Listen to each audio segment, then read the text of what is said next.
16-ാം കേരള നിയമസഭയിലെ 139 അംഗങ്ങളും ഇന്ന് സത്യപ്രതിജ്ഞ ചെയ്ത് അധികാരമേറ്റിരിക്കുകയാണ്.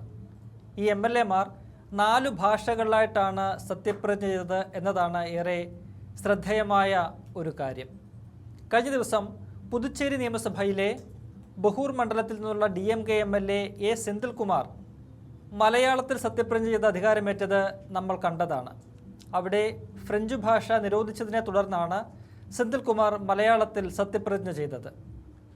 ഇനി കേരളത്തിലേക്ക് വരുമ്പോൾ 139 അംഗങ്ങൾ 4 ഭാഷകളാണ് സത്യപ്രതിജ്ഞ ചെയ്യാനായിട്ട് ഉപയോഗിച്ചത്. അതിൽ കന്നഡയുണ്ട്, തമിഴുണ്ട്, ഇംഗ്ലീഷുണ്ട്, പിന്നീട് മലയാളവുമുണ്ട്.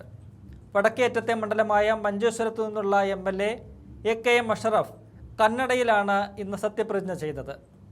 ഇടുക്കി ജില്ലയിലെ ദേവികുളത്തു നിന്നുള്ള കോൺഗ്രസിൻ്റെ MLA F. രാജ തമിഴിൽ സത്യപ്രതിജ്ഞ ചെയ്ത് അധികാരമേറ്റു. ഒപ്പം തന്നെ 4 മന്ത്രിമാരുൾപ്പെടെ 9 പേർ ഇംഗ്ലീഷ് ഭാഷയിലാണ് സത്യപ്രതിജ്ഞ ചെയ്തത്. മന്ത്രിമാരായ K. Muraleedharan, Ramesh Chennithala, KM Shaji, Shibu baby John എന്നിവർക്ക് പുറമെ മാത്യു കുഴൽനാടൻ, മാണി C. കാപ്പൻ, സന്ദീപ് വാര്യർ, ഫൈസൽ ബാബു എന്നിവരും ഇംഗ്ലീഷിലാണ് സത്യപ്രതിജ്ഞ ചെയ്തത്. എന്തായാലും ഇതുൾപ്പെടെ നിരവധി കൗതുകങ്ങളായ കാര്യങ്ങൾക്കാണ് ഇന്ന് നിയമസഭ സാക്ഷ്യം വഹിച്ചത്.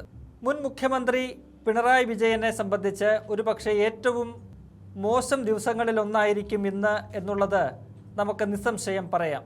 കാരണം ഇക്കഴിഞ്ഞ നിയമസഭാ തെരഞ്ഞെടുപ്പ് കാലയളവിൽ താൻ ശക്തമായിട്ട് എതിർത്ത, തൻ്റെ പാർട്ടിയിൽ നിന്നും പുറത്തുപോയി UDFൻ്റെ സ്ഥാനാർത്ഥികളായിട്ട് മത്സരിച്ച 3 പേർ MLA-മാരായി തനിക്കൊപ്പം ഇരിക്കുന്ന ഒരു കാഴ്ച, അത് പിണറായി വിജയനെ തെല്ലൊന്നുമല്ല അലോസരപ്പെടുത്തുക എന്നത് നമുക്കെല്ലാം അറിയാവുന്നതാണ്. അതിലേറ്റവും ശ്രദ്ധേയമായ 2 പേരെന്ന് പറയുന്നത് മുഖ്യമന്ത്രിയുടെ സ്വന്തം ജില്ലയായ കണ്ണൂരിൽ നിന്ന് തന്നെയുള്ള പയ്യന്നൂരിലെ MLA V. കുഞ്ഞികൃഷ്ണനും തളിപ്പറമ്പിലെ MLA TK ഗോവിന്ദൻ മാസ്റ്ററുമാണ്. TK ഗോവിന്ദൻ മാസ്റ്ററെ പാർട്ടി വിരുദ്ധനെന്ന് ചിത്രീകരിച്ചാണ് CPM ഇക്കഴിഞ്ഞ നിയമസഭാ തെരഞ്ഞെടുപ്പിൻ്റെ പ്രചരണകാലത്ത് എതിരിട്ടത്. V. കുഞ്ഞികൃഷ്ണനെ CPMൻ്റെ സംസ്ഥാന സെക്രട്ടേറിയറ്റ് അംഗം കൂടിയായിട്ടുള്ള M. സുരാജ് വിശേഷിപ്പിച്ചത് കള്ളനെന്നാണ്. അത്തരത്തിൽ വളരെ ശക്തമായ പ്രചരണം നടത്തിയിട്ടും CPMൻ്റെ പൊന്നാപുരം കോട്ടകളായ ഈ 2 മണ്ഡലങ്ങളിൽ നിന്നും UDF സ്ഥാനാർത്ഥികളായിട്ട് 2 പേരും മികച്ച ഭൂരിപക്ഷത്തിലാണ് വിജയിച്ചു വന്നത്. മറ്റൊരു വ്യക്തി ആലപ്പുഴയിലെ അമ്പലപ്പുഴയിൽ നിന്നും ജയിച്ചു വന്ന G. സുധാകരനാണ്. G. സുധാകരനെ തെരഞ്ഞെടുപ്പിൻ്റെ പ്രചരണ സമയത്ത് മുഖ്യമന്ത്രി ആ മണ്ഡലത്തിൽ പോയി രാഷ്ട്രീയ ചെറ്റത്തരം കാട്ടിയ വ്യക്തിയെന്നാണ് വിശേഷിപ്പിച്ചത്. അത് വലിയ വിവാദമായിരുന്നു. എന്നാൽ ഏതാണ്ട് 29,000-ഓളം വോട്ടുകളുടെ ഭൂരിപക്ഷത്തിനാണ് മുൻ മന്ത്രി കൂടിയായിട്ടുള്ള G. സുധാകരൻ ആ മണ്ഡലത്തിൽ നിന്നും ജയിച്ചു വന്നത്.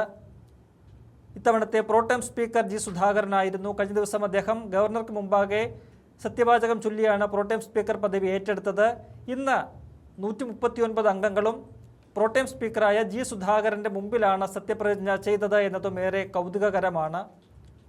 അപ്പോൾ ഏവരും നോക്കിയിരുന്നത് G. സുധാകരന് മുമ്പിൽ നിലവിലെ പ്രതിപക്ഷ നേതാവ് കൂടിയായ പിണറായി വിജയൻ സത്യപ്രതിജ്ഞ ചെയ്ത ശേഷം അദ്ദേഹം എങ്ങനെയായിരിക്കും അതിനോട് പ്രതികരിക്കുക എന്നതായിരുന്നു. എന്നാൽ സത്യപ്രതിജ്ഞ ചെയ്ത ശേഷം അദ്ദേഹം സ്പീക്കറുടെ ഡയസിലേക്ക് ചെന്നു. ആ സമയത്ത് സ്പീക്കറുടെ ചെയറിലുള്ള പ്രോടേം സ്പീക്കർ G. സുധാകരൻ എണീറ്റ് കസേര വിട്ട് പുറത്തേക്ക് പോയി മുഖ്യമന്ത്രിയെ ഷെയ്ക്ക് ഹാൻഡ് കൊടുത്ത് അദ്ദേഹവുമായിട്ട് കുശലം പറയുന്ന വളരെ മനോഹരമായ ഒരു കാഴ്ച നമുക്ക് കാണാൻ കഴിഞ്ഞു. അത്തരത്തിലുള്ള നിരവധി മുഹൂർത്തങ്ങൾക്കാണ് ഇത്തവണത്തെ MLA-മാരുടെ സത്യപ്രതിജ്ഞാ ചടങ്ങിന് കേരള നിയമസഭ സാക്ഷ്യം വഹിച്ചത്.